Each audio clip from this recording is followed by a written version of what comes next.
चलिए भाई,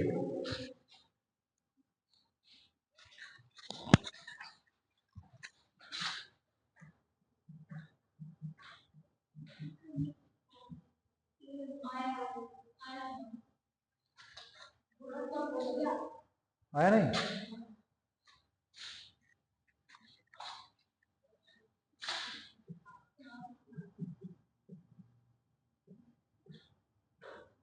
आज का टॉपिक है महान्यायवादी, अनुच्छेद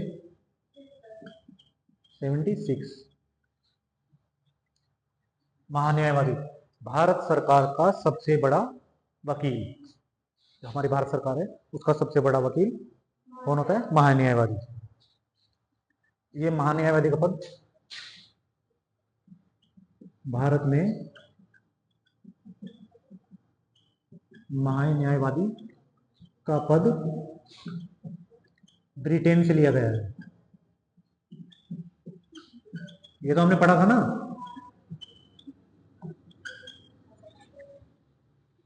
भारत में महान्यायवादी का पद कहां से लिया गया है? ब्रिटेन से लिया गया है। इसके अन्य नाम महान्यायवादी को अन्य नाम से कैसे बुलाते हैं? भारत का सबसे बड़ा वकील।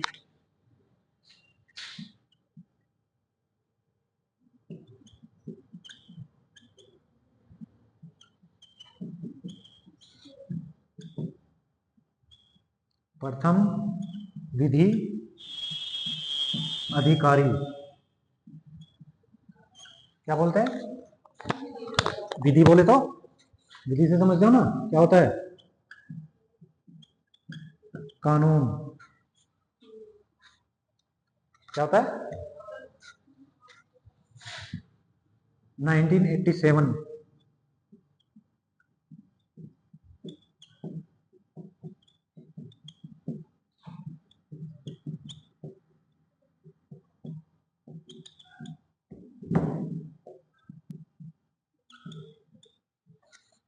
एक नियम बनाया गया 1987 में। इसके अनुसार भारत में 3 विधिक अधिकारी हैं। पहला सबसे बड़ा महान्यायवादी, दूसरा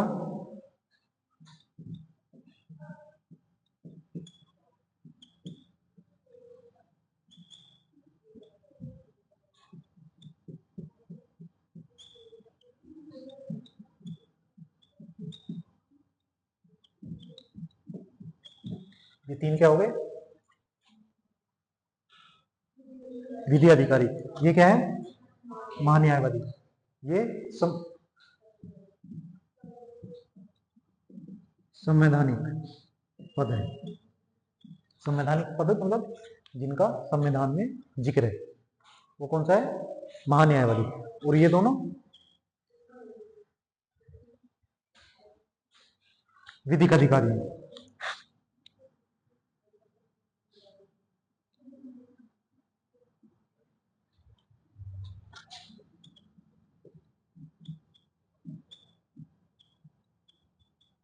मतलब जो एक्ट के द्वारा जोड़े गए, इसके द्वारा, एक्ट के द्वारा, अधिनियम के द्वारा। और महान्यायवादी क्या होता है?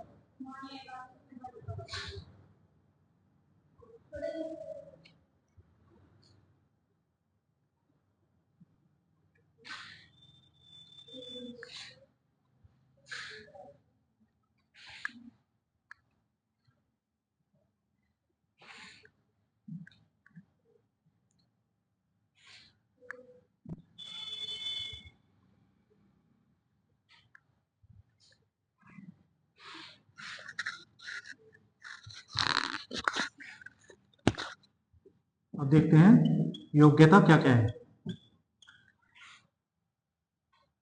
महान्यायवादी की योग्यताएं, उसमें ये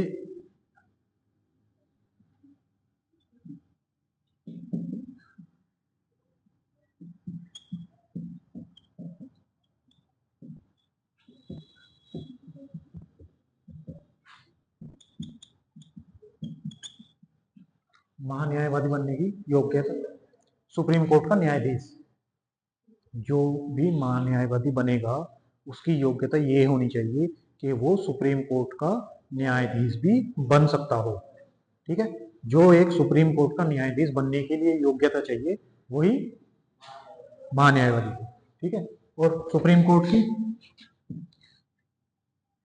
जो न्यायाधीश बनने की योग्यता है वो अनुच्छेद 124 में दी हुई है। किसमें? अनुच्छेद 124 में। वो क्या क्या है?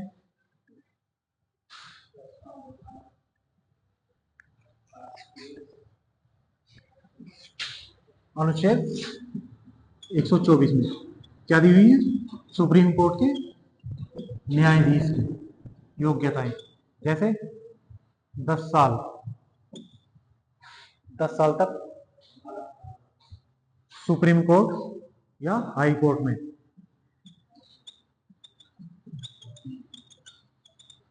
वकील रहा हो। महान्यायवादी बनने के लिए क्या चाहिए? योग्यता, जो सुप्रीम कोर्ट के जज बनने के लिए योग्यता है। और सुप्रीम कोर्ट के जज बनने के लिए योग्यता है आर्टिकल 124 में दी हुई है, जैसे कि वो 10 साल तक सुप्रीम कोर्ट या हाई कोर्ट में उसने वकालत की हो। दूसरी, 5 साल हाई कोर्ट का जज रहा हो। ठीक है, और तीसरी, राष्ट्रपति की नजर में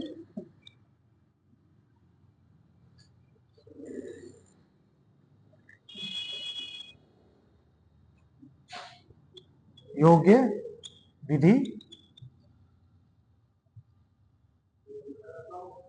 वक्ता हो। ठीक है, मतलब कानून की, राष्ट्रपति की नजर में, ठीक है, या मतलब या तो ये हो सकता है या ये हो सकता है या ये हो सकता है। ठीक, 10 साल या तो सुप्रीम कोर्ट और हाई कोर्ट का वकील रहा हो, 5 साल हाई कोर्ट में जज रहा हो, या राष्ट्रपति की नजर में योग्य विधि वक्ता हो। ठीक है, तो ये क्या है? सुप्रीम कोर्ट के न्यायाधीश बनने के लिए सब योग्यताएं हैं। और यही योग्यताएं किसको चाहिए? महान्यायवादी को चाहिए। समझ आया कि नहीं? नहीं आया तो बोलो। इसका कार्यकाल,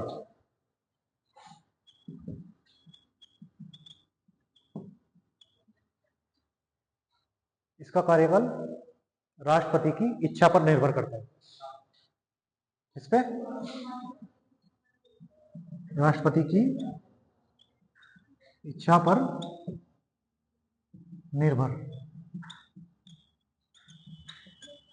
करता है, यानी इसका कोई निश्चित कार्यकाल नहीं है। अगर आपसे कोई पूछे कि महान्यायवादी का कार्यकाल, तो इसका कोई निश्चित कार्यकाल नहीं है। जैसे हमारे पहले महान्यायवादी MC सीतलवाड़। कौन? MC सीतलवाड़।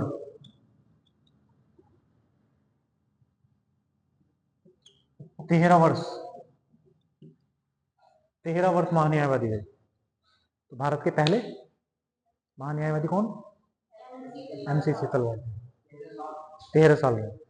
तो राष्ट्रपति के प्रसाद पर्यंत काम करते हैं। इसका मतलब समझे कि जब तक राष्ट्रपति चाहेगा तब तक पद पर रहेंगे।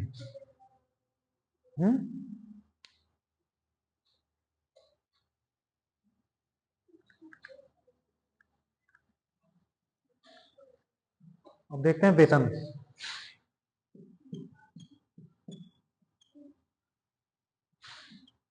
महान्यायवादी पद का कोई वेतन नहीं। ठीक, वेतन नहीं है। पर ऐसा नहीं है कि पैसे नहीं मिलते, पैसे मिलते हैं, लेकिन क्या नहीं है? वेतन नहीं है।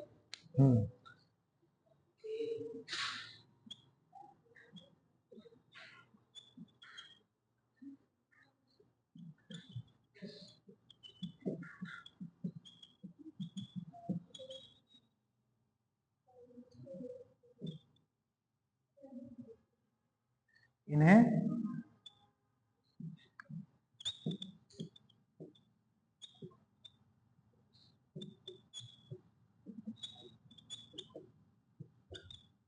पारिश्रमिक बोले तो मेहनताना, मेहनताना मतलब जितना काम उतना पैसा। ठीक है, और ये भी, ये कितना मिलेगा, ये जो है राष्ट्रपति द्वारा निर्धारित होता है।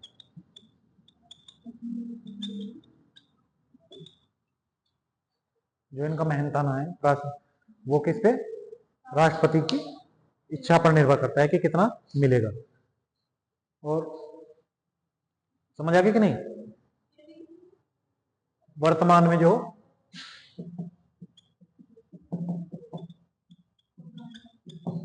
1.5 लाख है, ठीक, वर्तमान में कितना है, 1.5 लाख है। समझ आ गया, याद रहेगा, मिटा दूं?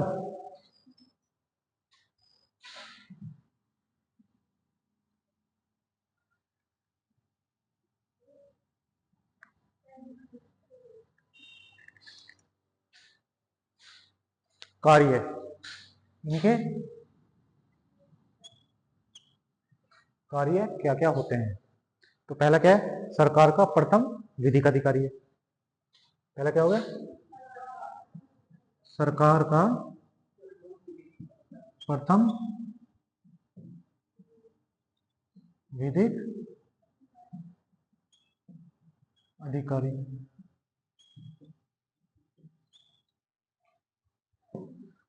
सरकार को जितने भी कानूनी सलाह की आवश्यकता होती है कौन देता है,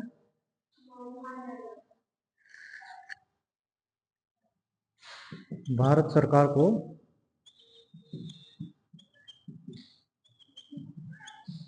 कानूनी मामलों में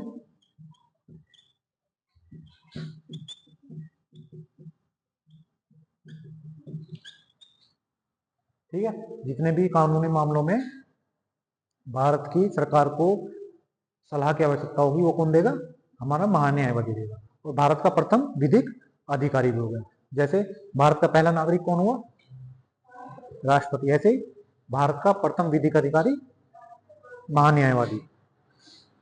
और भारत सरकार के विरुद्ध कोई भी केस हो किसी भी न्यायालय में, उसकी पैरवी कौन करेगा, ठीक है, तो भारत सरकार का सभी न्यायालय प्रतिनिधित्व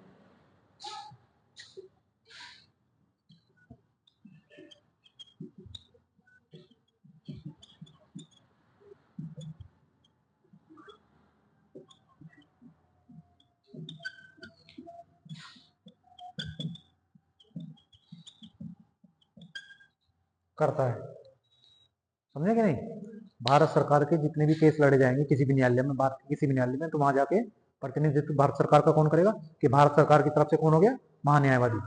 ठीक, जैसे वर्तमान में कौन है, आर वेंकट रमनी, भारत के वर्तमान न्यायाधीश 16वें क्रम के हैं। कौन से, 16वें नंबर के कौन है, आर वेंकट रमनी। ठीक है,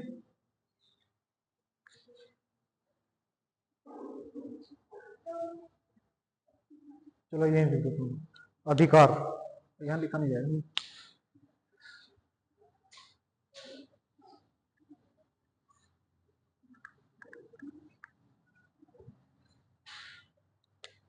क्या क्या इनको अधिकार प्राप्त है महान्यायवादी में, ये भारत के कोई से भी सदन में जाके बोल सकते हैं। सदन बोले तो लोकसभा या राज्यसभा, ये कोई से भी सदन में जाके अपना पक्ष रख सकते हैं। मतलब भारत सरकार का अपना, क्या भारत सरकार को, क्योंकि भारत सरकार के विधिक अधिकारी है, तो भारत सरकार का पक्ष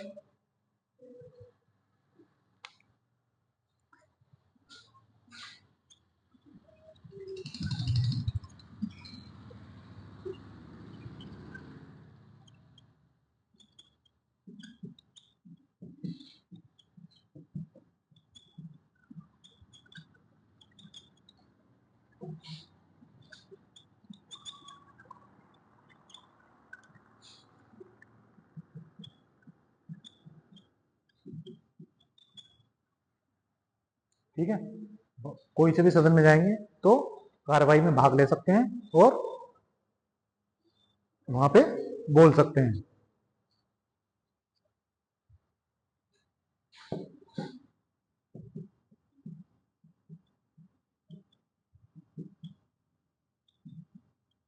कोई बैठक चल रही हो सरकार की तो उसमें भाग ले सकते हैं, और लेकिन वोट नहीं डाल सकते। क्या नहीं कर सकते भाई? संसद की कोई से भी सदन की कार्रवाई में भाग ले सकते हैं, वहां जाके बोल सकते हैं। कोई मीटिंग हो रही है सरकार की, उसमें जाके बोल सकते हैं, भाग ले सकते हैं, लेकिन वोट डालने का मतलब होगा तो वोट नहीं डाल सकते। और ये कैबिनेट का दर्जा भी नहीं प्राप्त नहीं है, कैबिनेट मंत्री की तरह भी नहीं है। भाई कैबिनेट मंत्री भी तो क्या करता है, कोई से भी सदन में जाके बोल लेता है, तो ये कैबिनेट मंत्री भी नहीं है। ठीक है, कैबिनेट में या कैबिनेट का सदस्य नहीं है। ठीक, पाबंदी, इन पे क्या क्या पाबंदियां हैं, जैसे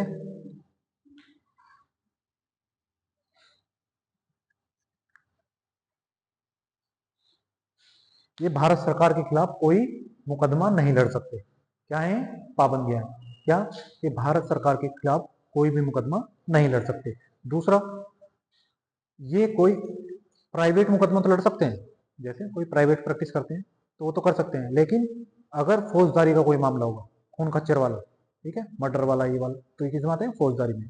उसका अगर मामला होगा, अगर उसका कोई केस लड़ना है तो उसके लिए इन्हें पहले राष्ट्रपति से अनुमति लेनी होगी।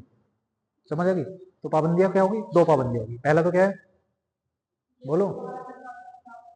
हाँ, भारत सरकार के विरुद्ध कोई भी केस नहीं लड़ सकते। ठीक है, जो केस भारत सरकार के विरुद्ध चल रहा हो तो दूसरे पक्ष की तरफ से आके नहीं बोल सकते। ठीक, और दूसरा क्या है, ये प्राइवेट प्रैक्टिस कर सकते हैं, मतलब अपने ऑफिस में बैठे हैं, क्योंकि इनकी ऐसा तो है नहीं कि उनको वेतन मिल रहा है, जितना काम करेंगे उतना पैसा मिलेगा। अब काम नहीं है तो क्या, प्राइवेट प्रैक्टिस कर लेंगे, और प्राइवेट प्रैक्टिस कर रहे हैं तो कोई भी केस लड़ देंगे। लेकिन अगर फौजदारी का मुकदमा है, ठीक है ना, तो उससे पहले राष्ट्रपति की अनुमति की आवश्यकता होगी।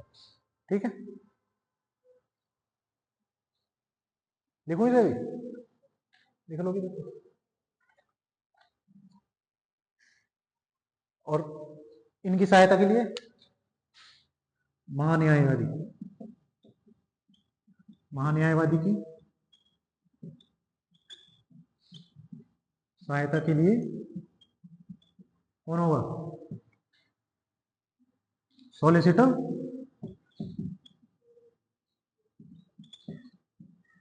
जनरल। और इसकी सहायता के लिए एडिशनल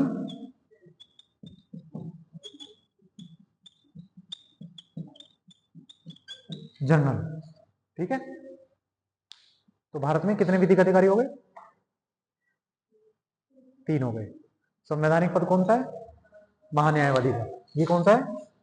संवैधानिक पद है, क्योंकि संविधान में आर्टिकल दिया हुआ है ना, आर्टिकल 76 अनुच्छेद किसमें दिया हुआ है? कहां दिया हुआ है? हमारे संविधान में दिया हुआ है या नहीं? है कि नहीं? और इन दोनों का ये क्या हो गया? संवैधानिक पद। संवैधानिक पद क्यों हो गया? क्योंकि इनका संविधान में वर्णन है। इसमें आर्टिकल 76 में इनका क्या है? इनका संविधान में वर्णन नहीं है, संविधान में वर्णन नहीं है। कब जोड़ा गया इन्हें? अभी मैंने लिखा है तो बोलो। हाँ, इन्हें 1987 के अधिनियम द्वारा बनाया गया। ठीक है, तो ये क्या हो गए? अधिनियम द्वारा बने तो क्या हो गए? विधिक पद हो गया। कैसा पद हो गया? विधिक पद। दोनों में अंतर समझ गए? जिसका संविधान में वर्णन हो वो कौन सा हो गया? संवैधानिक पद। और जो जिसके लिए कानून लाया गया हो, अधिनियम क्या है? कानून। जिसके लिए कानून लाया गया हो, इसके लिए कानून कब लाया गया? 1987 में। इसके लिए कानून लाया गया तो क्या हो गया? विधिक पद। समझ आ गया? तो ये हो गया हमारा महान्यायवादी। अब हमारे 2 आर्टिकल बचे। कौन से भाई? हमने कहां से कहां तक पढ़ने थे? संघ सरकार में कहां से कहां तक पढ़ना था? 78 तक पढ़ना था ना, अब कहां तक आ गए हम? हाँ, 76 तक आ गए। तो अब कौन से बचे? 77 और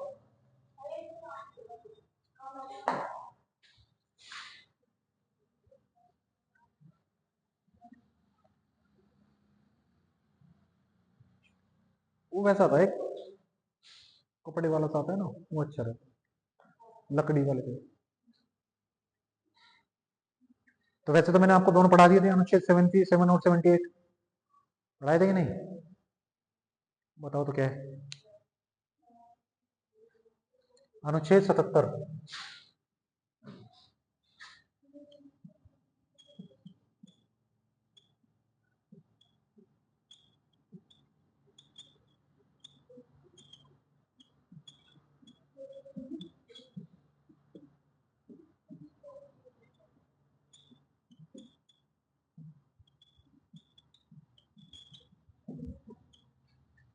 पढ़ाया था कि नहीं? पढ़ाया था। और 78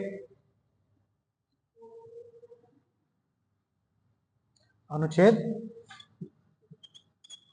78 ये था प्रधानमंत्री का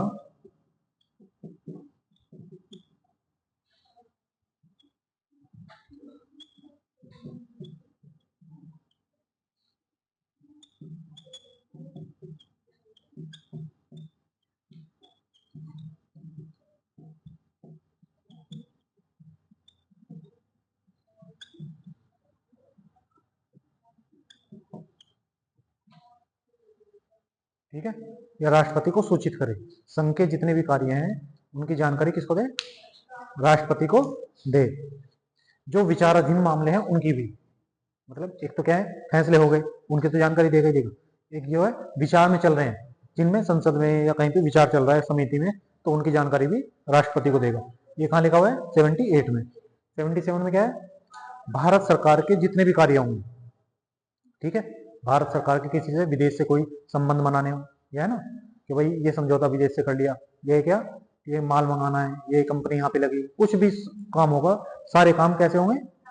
राष्ट्रपति के नाम से होंगे। और 78 में क्या लिखा है? जो भी कार्य होगा तो पीएम का कर्तव्य है कि जितने भी मामलों चल रहे हैं, जिनके फैसले हो रहे हैं, वो कहाँ पे होंगे?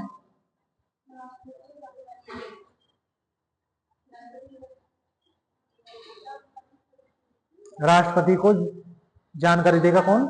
प्रधानमंत्री। जो फैसले हो गए उनके भी और जो विचाराधीन है उनके भी, सबकी जानकारी राष्ट्रपति को होगी। तो हो गया आज हमारा ये खत्म। ठीक, कल से दूसरा टॉपिक।